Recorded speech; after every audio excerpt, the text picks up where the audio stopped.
जीवन में आपको ऊंचाई तक पहुंचाने के लिए जिसने अपना जीवन समर्पित किया हो, आगे बढ़ने के बाद उनके उपकारों को कभी नहीं भूलना चाहिए। सद्गुरु हो जिन्होंने आपको मार्गदर्शन किया हो, आप लक्ष्य तक पहुंच गए तो ऐसा नहीं कि गुरु को भूल जाइए, नहीं, गुरु के चरणों में जाकर कृतज्ञता ज्ञापित कीजिए, आभार व्यक्त कीजिए, उनके आभारी बनिए। आपको किसी ने मदद किया हो और आप उनके मदद से आगे बढ़े, उनको धन्यवाद दीजिए। भगवान से आपने कुछ मांगा, भगवान ने दे दिया, जाकर उनको धन्यवाद बोलिए। लेकिन कई लोग होते हैं जब तक काम नहीं निकलता तब तक पीछे पड़े रहते हैं और काम निकलने के बाद फोन स्विच ऑफ कर देते हैं। अच्छा, आजकल तो आशीष जी एक और समस्या है, नया फैशन चला है, हमने तो देखा बड़े नज़दीक से लोगों को, फोन आ रहा, क्या करेंगे, बोले धीरे से साइलेंट कर देंगे, फिर फोन बजा फिर साइलेंट, फिर फोन बजा फिर साइलेंट, और फिर 2 मिनट बाद उठा के कहेंगे अरे भैया क्या बताए बाथरूम में नहा रहे थे। अच्छा 2 घंटे से हमारे साथ बैठा बाथरूम में नहा रहे थे, वाह, ये जमाना चल पड़ा महाराज।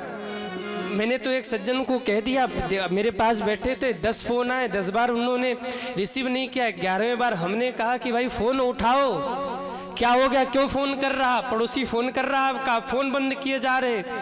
उसने फोन उठाया, हेलो क्या हो गया, बोले आपके माताजी का तबीयत खराब है। हमने कहा करो स्विच ऑफ, भागा उठ करके। स्थिति ये हो गई।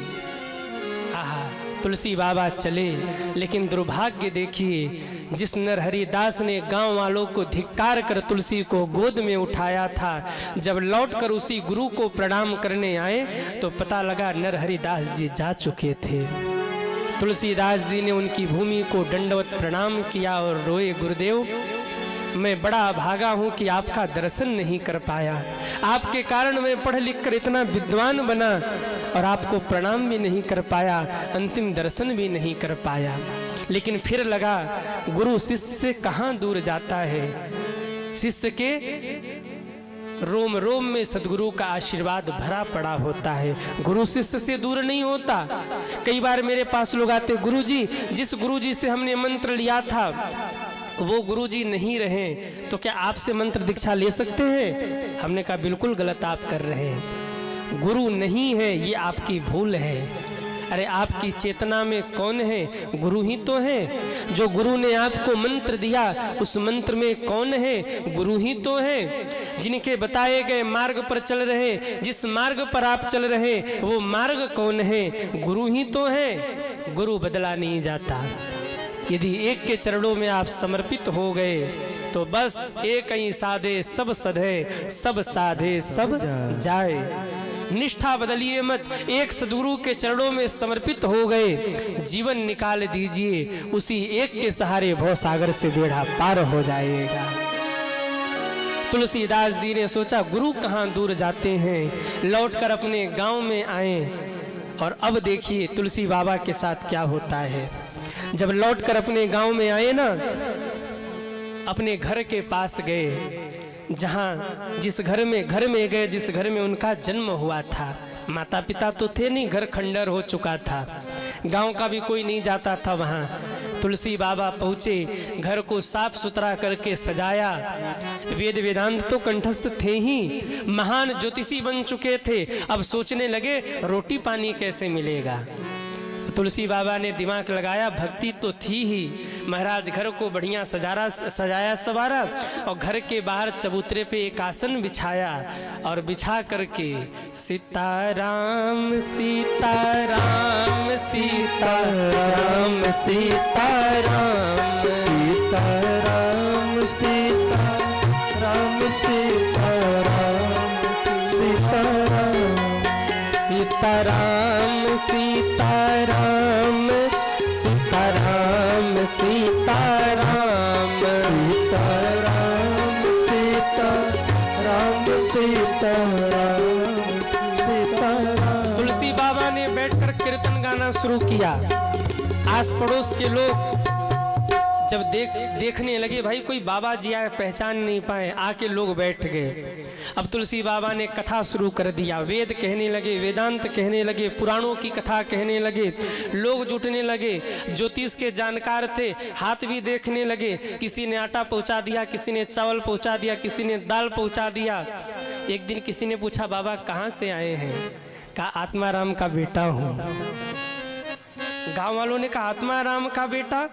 अब 2-3 मैयाएं थी, उन्होंने जाकर हल्ला मचाया, अरे देखो तो विधाता ने क्या खेल रचा है। जिस बच्चे को हमने अभागा कह के, जिस बच्चे को गांव वालों ने कलंकी कह के धक्के मारकर गांव से बाहर निकाला, आज वही महान ज्योतिषी और विद्वान बन के गांव में वापस आया है।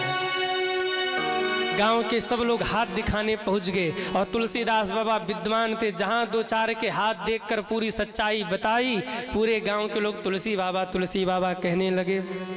तुलसी बाबा ने अपनी पर्सनल डायरी निकाली, पेन उठाया और अपनी डायरी के मेन पेज पे बहुत सुंदर शब्द लिखा।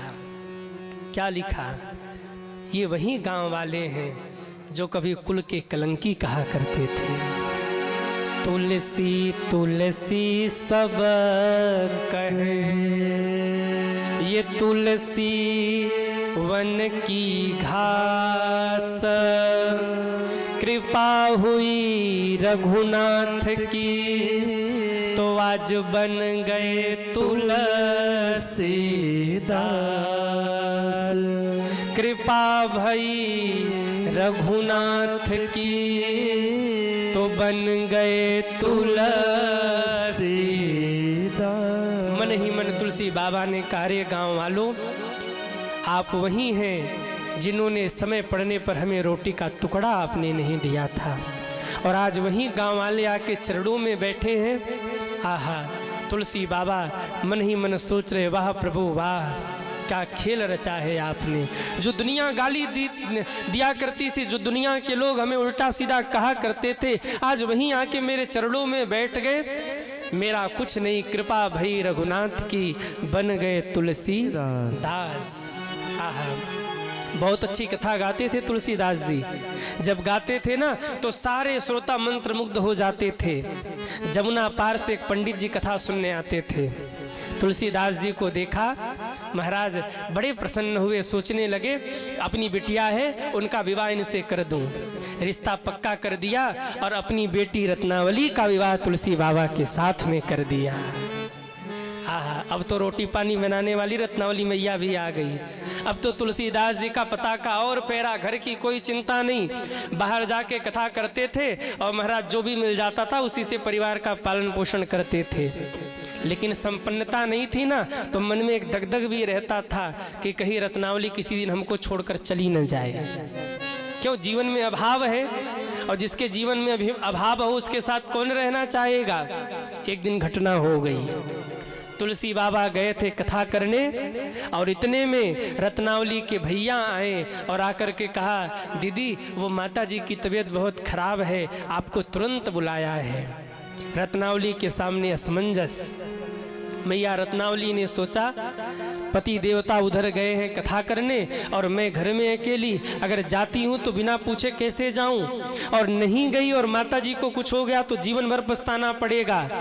सो मैया ने मन ही मन विचार किया, घर में ताला लगाया, पड़ोसी के घर पे ताली छोड़ गई और कह दिया कि जब पति देव आए ना तो उनको ताली दे देना और कह देना भोजन बना के रख दिया, भोजन करके आराम करे। मैं मायके चली गई। शाम को समय तुलसी बाबा आए और जब लौट के आए तो देखा घर पे ताला चढ़ा था। तुलसी बाबा घबराए, घर पे ताला। पड़ोसियों से जाके पूछा, हमारी धर्म पत्नी? तो किसी ने बताया ये ताली दे गई है, वो मायके चली गई। अब तुलसी बाबा तो ऊपर से नीचे तक पसीने पसीने हो गए। कैसे कैसे तो शादी भाई पत्नी छोड़ के चली गई। अब तो तुलसी बाबा शंका में मरे जा रहे। घर खोल के भीतर गए और जाके महाराज उनको नींद कहाँ आवे। 8 बजा, रात्रि के 9 बज गए, 10 बज गए और 10 बजे तुलसी बाबा अपने चारपाई से खड़े हो गए। नहीं, मेरे जीवन में अभाव था, रत्नावली हमें छोड़कर चली गई, मैं यहाँ नहीं रहूँगा, मैं जा रहा हूँ रत्नावली को लेने। आधी रात को निकल गए, यमुना तट पे पहुँचे। यमुना जी में बाढ़ आया था, सावन भादो का महीना चल रहा था। यमुना जी में जल का स्तर बढ़ गया था, बाढ़ का प्रभाव था। तुलसी बाबा ने देखा एक बूढ़ा नाविक बैठा, कोई दिख नहीं रहा। कहा भैया हमें यमुना पार कर दो। बूढ़े नाविक ने कहा महाराज मरवाना है क्या? क्यों? इतनी बाढ़ आई हुई है, काली अंधेरी रात, बीच में अगर फंस गए तो लेने के देने पड़ जाएंगे। तुलसी बाबा को गुस्सा आया। तुलसी बाबा ने कहा एक बात बता बाबा, तुमने प्रेम किया है कभी? बाबा ने कहा हाँ किया था, पर बुढ़िया मर गई।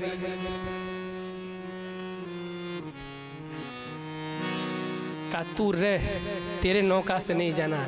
तुलसी बाबा ने छपाक से छलांग लगा दिया। नाविक चिल्लाता रहा, अरे मर जाएगा मर जाएगा। बावरे कहाँ जा रहा?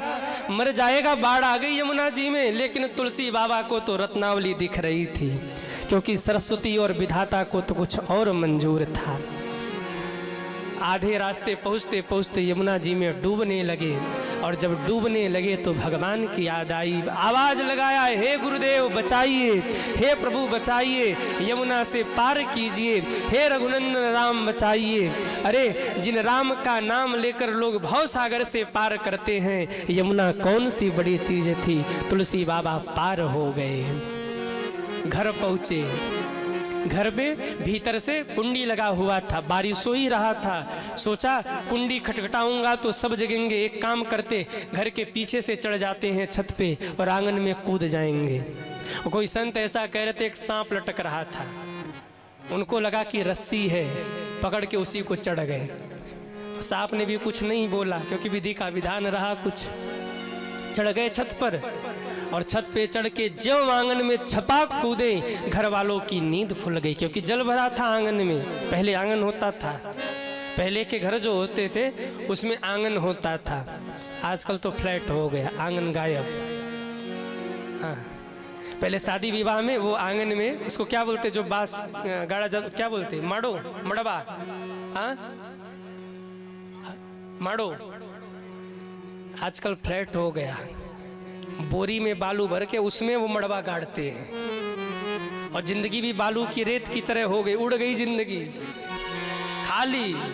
क्या हुआ? बोले 2 महीने बाद तलाक के कागजात आ गए, 2 तलाक।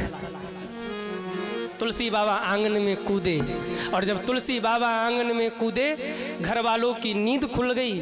आहा, रत्नावली के बड़े भैया जग गए, माता पिता जग गए। आकर देखा तो तुलसी बाबा आंगन में खड़े थे। रत्नावली तो शर्म के मारे कोने में जाकर छिप गई। बोले क्या? आधी रात को ऐसे घर में आकर कूद गए। सास ससुर ने पूछा कि भाई तुलसी बाबा आना ही था तो आप दरवाजा खटखटाते, हम दरवाजा खोलते, आप छत पे से ऊपर से कूदे। तुलसी बाबा क्या बोले? कुछ नहीं बोल रहे, मौन है। बोले भी तो क्या बोले, क्योंकि सरस्वती को आज कुछ और मंजूर था। रत्नावली ने बुलाया तुलसी बाबा को, कहा स्वामी आप हमारे घर आए हैं, आपका स्वागत है, लेकिन आज आपसे एक बात हमें कहना है, जरा ध्यान से सुनिएगा। आज रत्नावली वो बात बोल गई जिसने तुलसी बाबा के जीवन को बदल दिया। रत्नावली बोली, अस्ति चर्म में देह यह, तासो ऐसी प्रीत, ने कुछ होती राम से, तो काहे भव भीत। महाराज आप आए हैं, स्वागत है, लेकिन आप स्मरण रखिएगा, इस हड्डी मांस के शरीर से आपका जितना प्रेम है, अगर इतना प्रेम रघुनंदन राम से करते ना तो आपका कल्याण हो जाता। इतना कह के रत्नावली मौन हो गई।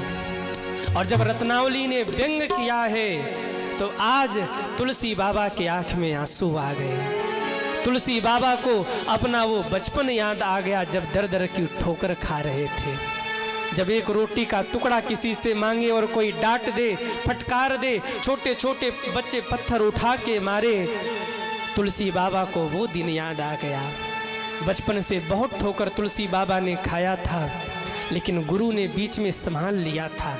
सब कुछ अच्छा हो गया था। जैसे कोई चोट लगा हो, डॉक्टर दवा दे दे, वो घाव ठीक होने लगे। आप कहीं जा रहे हो, फिर दोबारा जोर से चोट लग जाए तो रक्त दुगने तेजी से निकलता है, दर्द दुगना होता है। तुलसी बाबा का घाव अभी पूरा नहीं भरा था, क्योंकि गुरु कृपा से वो संभल गए थे। बचपन में जितना वो ठोकर खाए थे बर्दाश्त कर लिया था, पर आज जब पत्नी ने ऐसी बात कह दी, आहा, तुलसी बाबा उनका हृदय कांप गया एकदम। अपने बचपन को याद किया, फिर वो दिन याद किया, गुरु ने कैसे मुझे उठाया था, गोद से लगाया था। फिर वो दिन याद किया, गुरु ने कैसे मुझे पढ़ाया था। फिर वो दिन याद किया जब गुरु ने पीठ थपथपा के कहा था, तुलसी तू भारत का भाग्य बदल के रख देगा, तू महाकवि बनेगा। अपने उन दिनों को याद किया और तुलसी बाबा ने दोनों हाथ जोड़ लिया और दोनों हाथ जोड़ करके कहा, रत्नावली प्रणाम। पहला शब्द जो रहा तुलसी बाबा का, रत्नावली प्रणाम। हे युगों युगों से सोए हुए मेरे मन को जगाने वाली रत्नावली, मेरा प्रणाम स्वीकार करो। मैं बहुत भटक लिया, आज तुमने मेरा नेत्र खोल दिया, तुम मेरी गुरु बन गई। इतना कह के तुलसी बाबा मुड़े, दरवाजा खोला, निकल गए। लोग पीछे पीछे दौड़ते रहे घर के, तुलसी बाबा रुक जाइए, तुलसी बाबा रुक जाइए। लेकिन तुलसी बाबा ने अपने जीवन का पहला गीत गाया। कौन सा गीत गाया? बोले, अब लो न सानी अब न सैयो, अब लो न सानी अब न सैयो, अब लो न सानी अब न सैयो, अब लो न सानी अब न सैयो। राम कृपा भवनी सी सिरानी, जागे फिरा न डसई हो, डसई हो, जागे फिरा न डसई हो, जागे फिर न डसई हो। अब लो न सानी अब न सै हो, अब लो न सानी अब न सैयो, अब लो न सानी अब न सैयो, अब लो न सानी अब न सैयो, अब न सही हो। अब न सैयो। तुलसी बाबा के जीवन का पहला गीत था। गीत गाते जा रहे और अपने आप को धिक्कारते जा रहे।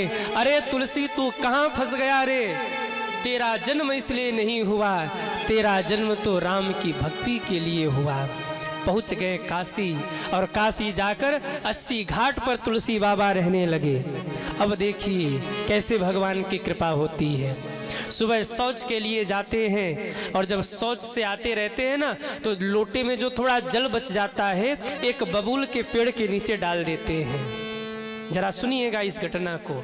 स्वभाव में कोई ऐसा नहीं था कुछ कि नहीं हमें डालना, जैसे शौच से आए लोटे में कुछ जल बच गया तो बबूल के पेड़ के नीचे डाल दिया।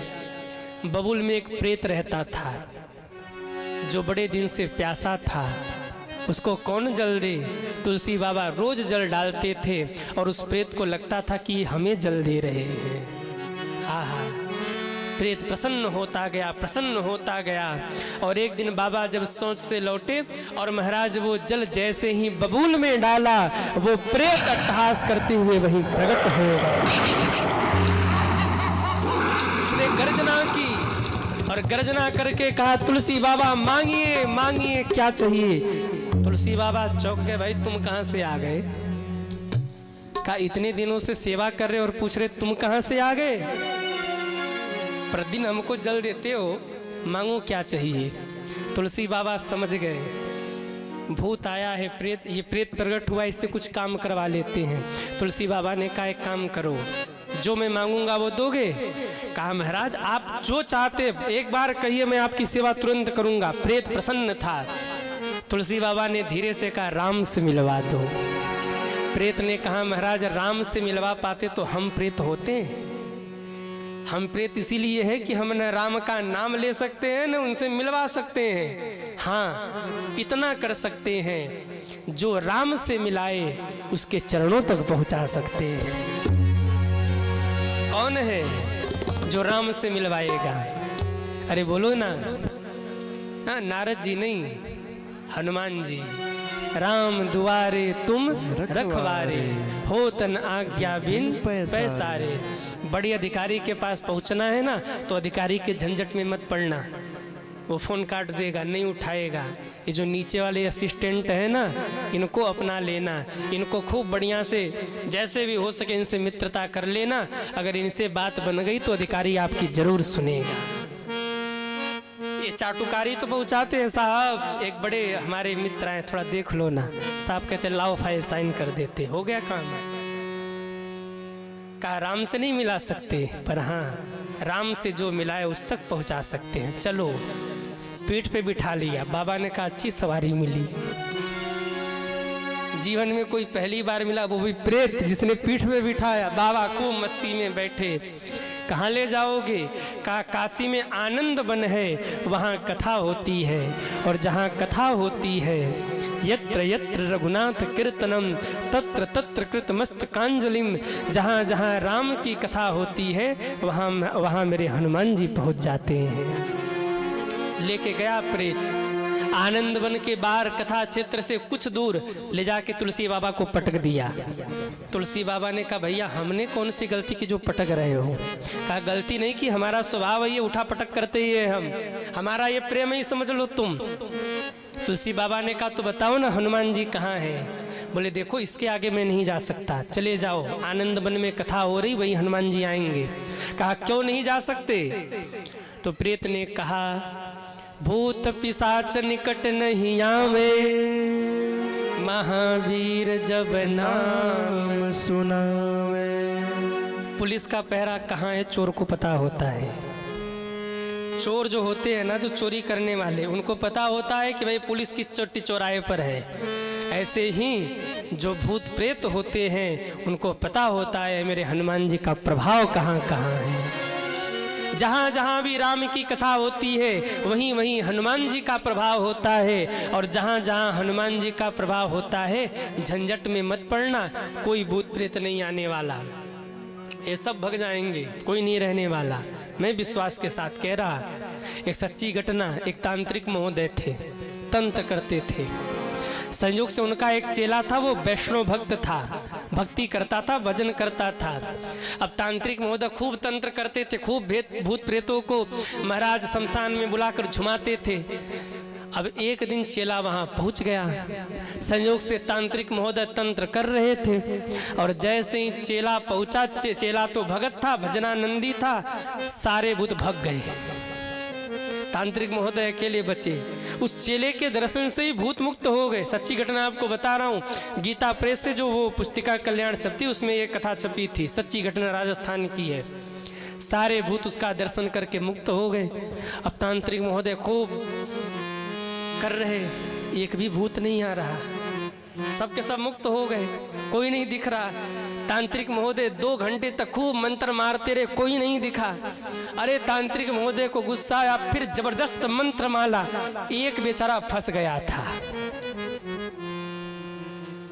कुछ ज्यादा पापी था, मुक्त नहीं हो पाया था। तांत्रिक महोदय ने पूछा क्यों रे तेरे संगी साथी कहाँ गए? बोले संगी साथी की ना पूछो, हमारा दुर्भाग्य जो तुम्हारे चक्कर में फंसे है। बोले कहाँ गए संगी साथी बताओ तो? बोले आपका जो चेला आया है ना, वो भगवान की भक्ति करता है, और उसका दर्शन जब उन सबको हुआ तो दर्शन करते ही वो सारे के सारे भूत मुक्त हो गए। वो अब दिव्य धाम को चले गए, अब वो लौट कर आने वाले नहीं है। तो भूत पिशाच निकट नहीं आवे, महावीर जब नाम सुना। यदि आपको भूत प्रेत का डर लगता है, आपके बच्चों को भूत प्रेत का भय बना रहता है, और केवल भूत प्रेत का ही नहीं, कोई भी भय जिंदगी में हो, तो 1 मिनट ठहर जाना, हनुमान जी का स्मरण करना, और हनुमान जी का स्मरण करके कहना, हे बजरंग बली रक्षा कीजिए, भूत पिशाच निकट नहीं आवे, महावीर जब नाम सुनावे। इतना कहते कहते आपका भय दूर होने लगेगा। इस बात को घर जाके नोट कर लेना। कई लोग बड़े परेशान रहते, गुरुजी कुछ ऊपरी निचली भी देखते हैं। हम कहते भैया कुछ नहीं देखते, बस हनुमान जी को देखते हैं। ये नोट कर लीजिएगा, भूत पिशाच निकट नहीं आवे, महावीर जब नाम सुनावे। इस मंत्र का जप कीजिएगा, आपके जीवन से भय समाप्त हो जाएगा। प्रेत ने कहा चले जाओ, कथा में हनुमान जी आएंगे वहीं मिलेंगे। कहा इतनी भीड़ होंगी, हम हनुमान जी को पहचानेंगे कैसे? प्रेत ने कहा 3 परिचय करने का मैं 3 मार्ग तुम्हें बता रहा हूं, 3 चीज देख करके पहचान लेना। ये 3 चीज जिसमें हो वही हनुमान जी हैं। क्या क्या? पहली चीज, जो सबसे पहले आए और सबसे लास्ट में जाए, समझ लेना वो हनुमान है। दूसरी बात, वृद्ध होंगे और सबसे पीछे बैठेंगे, दूसरा परिचय। और तीसरा परिचय, पूरे शरीर में कुष्ठ रोग हुआ होगा और एक साल ओढ़ करके, रूप बदल करके, छिप करके कथा सुनने आएंगे, पीछे बैठेंगे, बस वही हनुमान जी होंगे। और मेरे भाई बहन, जहाँ जहाँ भी कथा होती है ना, यकीन मानना मैं बनावटी बात नहीं करता हूँ। जहाँ जहाँ भी राम की कथा होती, मेरे कृष्ण की कथा होती है, वहाँ कोई जाए न जाए, मेरे हनुमान बाबा जरूर जाते हैं। विश्वास रखिएगा, इतना बड़ा पंडाल है ना, किसी न किसी रूप में हनुमान जी बैठे होंगे। जरूरी नहीं कि वो मनुष्य रूप में बैठे होंगे, किसी चींटी रूप में होंगे, किसी मच्छी के रूप में होंगे, किसी मच्छर के रूप में होंगे, हाँ किसी भी रूप में वो आ सकते, किसी फितंगे के रूप में आकर कहीं कोने में बैठ के सुनेंगे वो। क्योंकि हनुमान जी का ये संकल्प है, जहाँ जहाँ राम का नाम और राम की कथा, वहाँ वहाँ पहुँच जाते हनुमान। ये संकल्प है राम हनुमान जी का। जब राम जी जाने लगे तो हनुमान जी रो रहे थे। राम जी ने पूछा क्यों रोते हो? कहा मुझे मेरे माता जी ने अमर कर दिया है, मुझे मेरे माता जी ने अजर अमर गुण निधि सुत हो, तुम मरोगे नहीं कभी, मैं अमर हो चुका, मैं जा नहीं सकता। राम जी ने कहा तो रहोगे कैसे? कहा यत्र यत्र रघुनाथ कीर्तनम, जहाँ जहाँ आपकी कथा होगी बस वहीं जाऊंगा, वहीं टाइम पास होता रहेगा। जो जो आपके भगत होंगे उनकी रक्षा में मैं खड़ा रहूंगा। आहा, भगवान ने सिर पे हाथ रखा, कहा हनुमान जाओ, चारों युग में तुम्हारा प्रताप होगा और तुम जहाँ चाहोगे वहाँ जा सकोगे, कोई भी संकट तुम्हारे सामने टिक नहीं सकता। ये मेरा आशीर्वाद है तुम्हें। उनका नाम संकट मोचन है, वो संकट का हरण करते हैं। कहा जाओ। प्रेत गायब हो गया, तुलसी बाबा आए, कथा होने से 2 घंटे पहले पंडाल में पहुंच गए। देखा एक बूढ़े बुजुर्ग आए, शरीर में कुष्ठ रोग हुआ था, आकर पीछे बैठ गए। तुलसी बाबा समझ गए वाह हमारे बजरंग बली यही हैं। लेकिन मौन थे, क्योंकि आज हनुमान जी को पकड़ना था, और भगवान को ऐसे साक्षात पकड़ना कलयुग में ये बहुत बड़ा कार्य है। तुलसी बाबा मौन रहे, जल्दीबाजी नहीं किया, बैठ के कथा सुनते रहे। पब्लिक आई, सब लोग कथा सुन सुन के चले गए। पंडाल में आयोजक भी चले गए, जो कथावाचक थे वो भी चले गए पंडाल से। 2 लोग पंडाल में बैठे रह गए। कौन कौन? कौन कौन? एक तो तुलसी बाबा और दूसरे हनुमान जी। अच्छा, ये दोनों क्यों नहीं गए? तुलसी बाबा सोच रहे कि आज तो बजरंगबली को पकड़ के ही रहना है, आज तो जाना ही नहीं, यही बैठना है। और हनुमान जी सोच रहे भाई ये जाए तो हम जाएं, ये तुलसी यहाँ से जाए तो मैं यहाँ से निकलूँ, क्योंकि इसके सामने जाऊँगा पीछे पीछे लगेगा, और जहाँ जहाँ मैं जाऊँगा वहाँ वहाँ जाएगा। तो हनुमान जी तो ये सोच रहे कि ये जाए तो मैं जाऊँ, और तुलसी बाबा सोच रहे कि ये जाए तो मैं जाऊँ। न ये गए न वो गए, दोनों जमे बैठे रहे। आहा, हुआ ये कि 2 घंटे बीत गए। धीरे से हनुमान जी ने कहा जाओ। तुलसी बाबा ने कहा आप जाओ। हनुमान जी ने कहा हमको कहीं नहीं जाना, आप जाओ। तुलसी बाबा ने कहा हमको भी कहीं नहीं जाना, आप जाओ। हनुमान जी ने कहा देखो भाई रात होने वाला है, जंगल है, शेर बाघ कोई जीव जंतु आके तुम्हें खा जाएंगे। अपना क्या है, फुटपाथ के आदमी, न घर न घाट, अपने तो मर भी गए तो कोई चिंता नहीं। तुलसी बाबा ने कहा हमारा भी घर घाट सब गायब है, न घर है न घाट है। 80 घाट पे रहता हूँ वो भी अपना नहीं है, जो ही मिल जाए खा के राम भजन करता हूँ। आप भी घर परिवार से छूटे, हमारी तो शादी भाई, शादी के बाद छूटे हैं हम, तो अपने को कोई चिंता नहीं, आप जाओ। हनुमान जी ने कहा आप जाओ। थोड़ी देर वार्ता भई, तुलसी बाबा के आंख से आंसुओं की धारा बहने लगी। तुलसी बाबा ने दौड़ लगाया और जाकर हनुमान जी के चरणों को पकड़ लिया। हनुमान जी फटकार रहे हट जा हट जा हट जा, अरे मुझे रोग हुआ है, तुझे भी रोग हो जाएगा। तुलसी बाबा ने रोते हुए चरण पकड़ा। बाबा यही तो चाहता हूँ कि जो राम नाम का रोग आपको हुआ है ना, वो राम नाम का रोग इस तुलसी बाबा को भी हो जाए। चरण पकड़ लिया है नाथ, अब मत तड़पाइए, बहुत प्रतीक्षा करवा लिया। हे रामदूत, हे अंजनी नंदन, हे कलयुग के राजा, हे संकट मोचन, हे बजरंग बली, ये तुलसी कब से आपके दर्शन के लिए बैठा है, तड़प रहा है, अब प्रकट हो जाइए। हनुमान जी ने सोचा आखिरी बार इसको फटकार दे, भागेगा तो भाग जाएगा और रुक गया तो इसे अपना बना लूंगा। हनुमान जी ने फिर फटकारा, भाग जा, क्यों पीछे पड़ा है। तुलसी बाबा ने पकड़ लिया, बाबा अब या तो दर्शन दो, नहीं आपके चरणों में ही प्राण त्यागूंगा। और तुलसी बाबा ज्यों लिपट के रोए, पूर्ण समर्पित हो गए। उसी समय गर्जना करते हुए मेरे हनुमान जी महाराज प्रकट हो गए।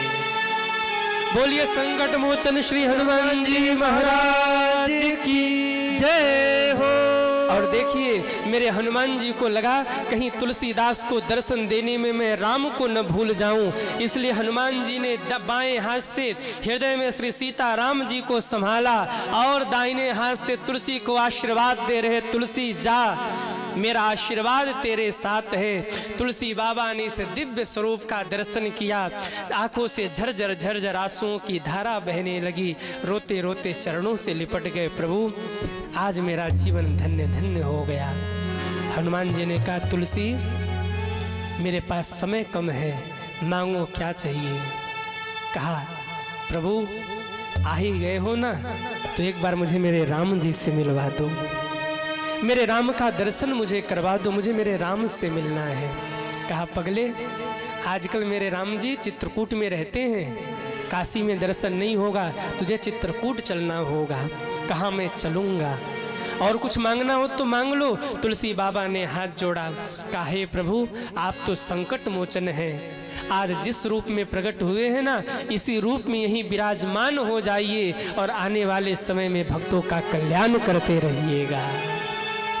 और वहीं मेरे हनुमान जी बाएं हाथ से श्री सीताराम जी को संभालते हुए, दाहिने हाथ से तुलसी बाबा और भक्तों को अभय दान करते हुए आज भी काशी में संकट मोचन में खड़े हैं सज्जनों, आज भी ऐसे ही खड़े हैं। हम तो हमारे तो इष्ट हैं संकट मोचन हनुमान जी, हम उनको ही साथ में लेकर चलते हैं। यहाँ सामने हमारे विराजमान हैं, उनको ही कथा सुनाते रहते हैं। आप में से कितने लोग हैं जो काशी में संकट मोचन गए हैं, वो हाथ उठाइए। क्या बात है, उनका नाम ही है संकट मोचन। कितना बड़ा से बड़ा संकट क्यों न हो, जो 40 मंगलवार और शनिवार संकट मोचन हनुमान जी का लगातार दर्शन कर ले, कैसा भी कार्य हो हनुमान जी पूर्ण कर देते हैं सज्जनों। ये महत्ता है, कितना भी बड़ा संकट क्यों न हो, एक बार रोते हुए कोई आंसू लेकर कह दे बाबा अब संभाल लो, मेरे हनुमान जी हाथ पकड़कर उसको गोद में बिठा लेते हैं। ये महिमा है उनकी। आज भी बड़ी भीड़ लगती है वहाँ पर, और इस दास को तो सौभाग्य मिला, हमने हनुमान जी के चरणों में बैठ के कथा भी गाया है, अवसर वो भी मिला। कई सालों से कथाओं में व्यस्तता नहीं जा पाते, आज भी वहाँ मानस सम्मेलन होता है, दूर दूर से कथावाचक आके कथा गाते हैं। और कथा गाने के बाद हनुमान जी की प्रसादी और कुछ जो गर्भगृह का प्रसाद और उनके गले की माला कथावाचकों को प्रदान की जाती है। कुछ उनके चरणों से दक्षिणा इत्यादि प्रसाद प्राप्त होता है। आज भी वहाँ कथावाचकों का